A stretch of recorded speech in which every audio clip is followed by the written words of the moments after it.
আজ যদি তুমি আমাকে একটা হীরের নেকলেস না এনে দাও না, তাহলে আমি কিন্তু তোমার সঙ্গে আর কথাই বলবো না। নো মাই ডার্লিং, তোমার জন্য তো আমি সব করতে পারি। তুমি যে আমার রূপের ভ্রমর। আমিও যে তোমার জন্য আমার জীবনে অগ্নি ভর্তুকি দিতে পারি। তুমি আমার ডাক জীবনের ভরণ। তোমার জন্য আমি সব কিছু রূপায়ণ করতে পারি। তোমার রূপের যে ভ্রমরটা আমি প্রিয়া, কথা দাও প্রিয়া, কথা দাও আমি যা বলবো আমার কথা তুমি শুনবে। অঙ্গীকার করে বলছি প্রিয়া, কোনোদিন তোমার কথা অমান্য হবো না। তাহলে আমার অনুরোধে তোমার ওই দাদার বৌদিকে তুমি কোনোদিন আপন বলে স্বীকার করবে না, আর সহানুভূতিও দেখাতে যাবে না বলে দিলাম। কথা দিলাম প্রিয়া, কোনো সাহায্য করবো না। করবে না?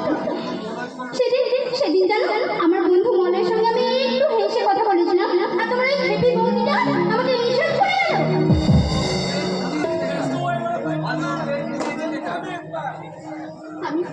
আমি ওদেরকে বুঝিয়ে দিতে চাই বিমল, যে মনে আমার বন্ধু, তুমি আমি সাহায্য করবে তো? প্রিয়া, কাল যে তোমার জন্য আমি একটা নেকলেস এনেছো? হ্যাঁ,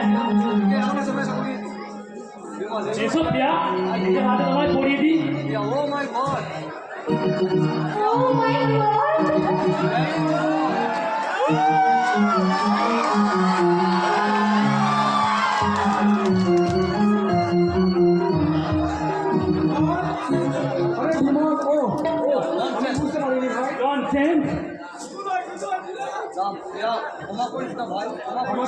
হ্যাঁ, যান এখন পরে আসবেন। যান। দাও বলটা, বলো তুমি এখানে কি করতে এসেছো? আজ আমার শরীরটা বড় খারাপ, তাই জন্য আমার 100 টাকা তুই ধার দিতিস, তাহলে আমাকে আর কষ্ট করে বাড়ি বেরোতে হতো না। তোমরা কি পাগল করে দিতে চাও? না রে ভাই না, ওরে তোর সুখেই যে আমার শান্তি। টাকা না ইনকাম করতে হয়, গাছে ফলে না যে যাকে খুশি তাকে দিয়ে দেবে। তাহলে জানি বৌমা, তাহলে জানি, আর টাকা রোজগার করতে কষ্ট হয় সেটা আমি জানি।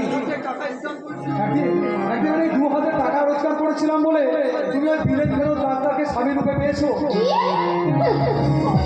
আমি ফেরত স্বামী।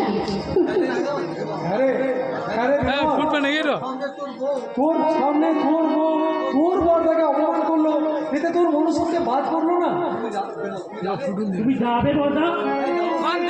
গ্যারেন্টি নাই, কিন্তু সুইচ দিবে কোনে? তার মানে আছে কার দিয়ে আছে সুইচ দিন কখন দিন দিবে? একবার সকালে 3টি টেস্ট করলে ছড়ে দাঁড়া, কখন মেরে দেবো বলে দেবো। আমি না ওর বাবা অমনি বিশ্বাস।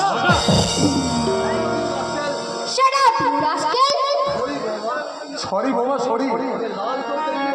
তোমার ওই লাল চোখ দেখিয়ে জোরে যদি চিৎকার করে তোমার ওই ভেড়া স্বামীটাকে বলতে, তোমার ওই জামি জুতোটা পরিষ্কার করে দিতে, আর ওই জিপ দিয়ে পরিষ্কার করে দিত।